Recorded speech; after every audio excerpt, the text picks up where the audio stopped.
I make more mistakes than you do. Okay. All right. So we're just finishing that up. I got cut off on that last screencast video.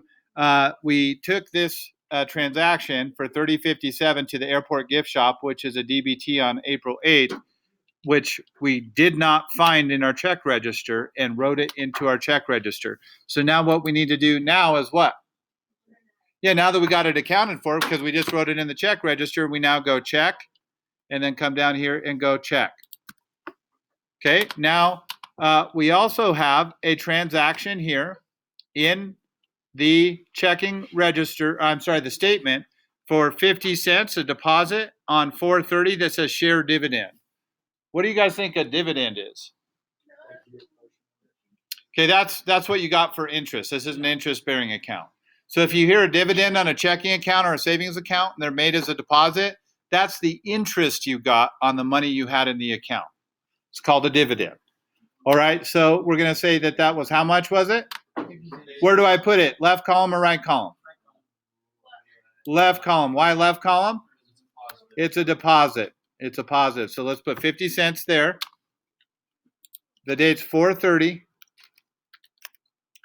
And this is I just like to use INT for a code for interest to help me remember that that's interest. And I could just say share dividend. Whoops, if I could spell.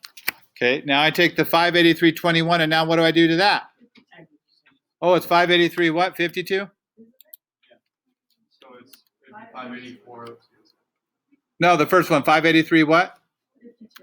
52. Ah, why is that not going in? 52. Okay, there you go. 583.52. Dang it. It's because of the, there you go. I couldn't see my cursor. That's why. 583.52. There you go. Now I'm going to add 50 cents, which I can probably do in my head. Sarah and Kylie, I've warned you once before. I'm going to ask you to move if you continue talking. Okay, 584.02. Okay, now I go check, check. Okay, there's one last transaction that is on the bank statement that is not in your checking register. That is a $3 ATM withdrawal fee out of network bank, what we would call a foreign ATM fee. So do I put it under deposit or do I put it under withdrawals? Okay, $3. Okay, and then I'm going to put 4/30. And this one, what code should I use? FEE for fee? Or some of you guys, and this is in the description, I'll just put ATM withdrawal fee. And remember, W-D is a good abbreviation for that, withdrawal fee. Okay, and we can probably do this one in our heads. 584.02 minus 3 is what? 581.02. Now what do I got to do? Do what? Check it off. So you do your check on the bank statement and you do your check in your register. Now, are all the transactions on your bank statement accounted for? Okay, what's left? What's left are transactions in your register that are not on the bank statement. So let's talk about each of these for just a moment. The first transaction that we have, if we look at our checking register that the bank had not processed, is one that says college dorm deposit. And it's check number 1319. We wrote it on April 18th. If we look at our bank statement, the bank has transactions all the way through April 30th.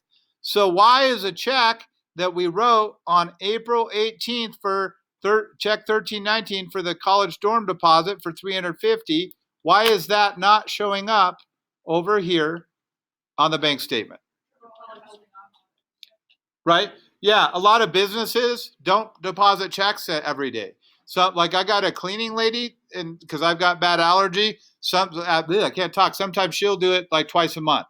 And so what ends up happening is that, like, I think she's deposited it, and then if I don't keep a register, if I'm just relying on my phone app, or if I'm just relying on online banking, I think I have money I don't because I wrote that check and that check is still outstanding. It's out there floating. It hasn't hit my account yet. So what happens if I didn't put it in a check register and I'm relying on my app and I think I've got that money based on my online balance? I spend it and then I get a what? Could it just be one overdraft fee? I'm not making this up, guys. I'll tell you a true story. I had a summer with a girlfriend once. Right after my divorce, she promised she would bring her checkbook. Oh, let's go out to eat. I was like, no, we can't afford that. I said, hey, let's go to your house and make dinner. She said, okay, but I'd really like to eat out tonight. So let's eat out just tonight. Okay, and then we go, and she always never had her what? Checkbook. And I had money saved for the whole summer to pay for all my bills. And because I was in love and stupid, when this all came down, I'm not joking, I paid over $800 in overdraft fees. And she never paid me back. She broke up with me and cheated on me with my best friend. True story. Note to self, life advice. Never, ever, ever be as stupid as Mr. Thompson was when he was younger. Okay? If homegirl or homeboy is saying that they're going to get the food, say, show me your wallet. Okay? Because if... Don't be that blunt about it, but be a little more polite. Yes. Yeah. Good call.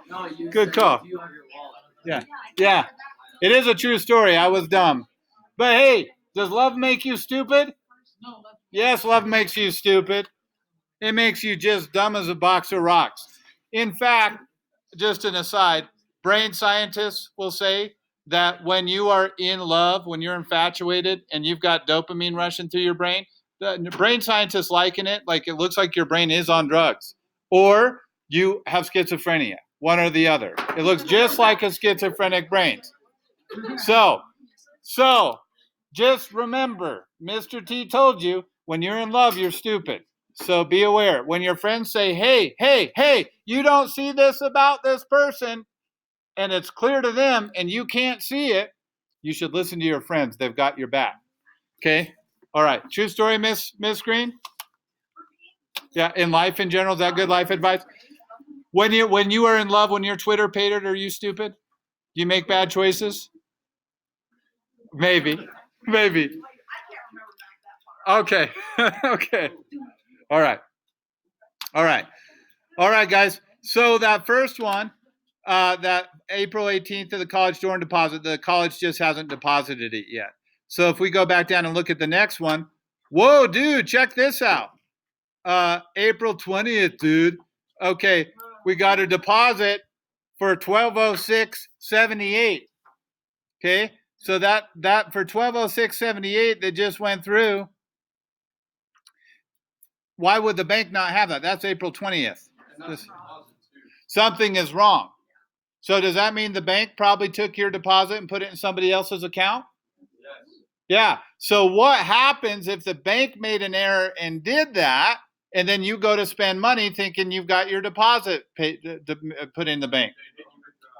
Yeah, you get hit with like 40 fees, and now you got to go with the bank and say this one. Takes you 2-3 hours on the phone, or you go into the bank, and then they'll credit all those fees back because it was their error.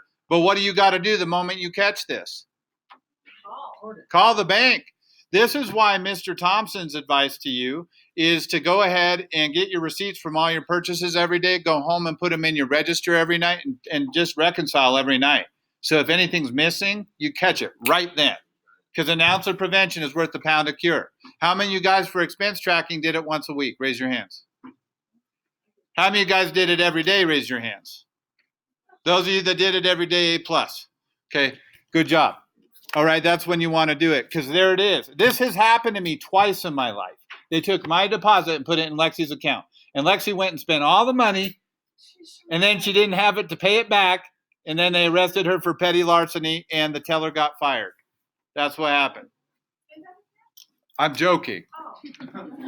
I'm messing around. What I said is that it really has happened in real life. I've had my paycheck deposited in somebody else's account. And yeah, well, I did pretty soon. But the person who did it, I found out through the teller later, or through the bank, that they actually spent all the money thinking bank error, they're bad, my good.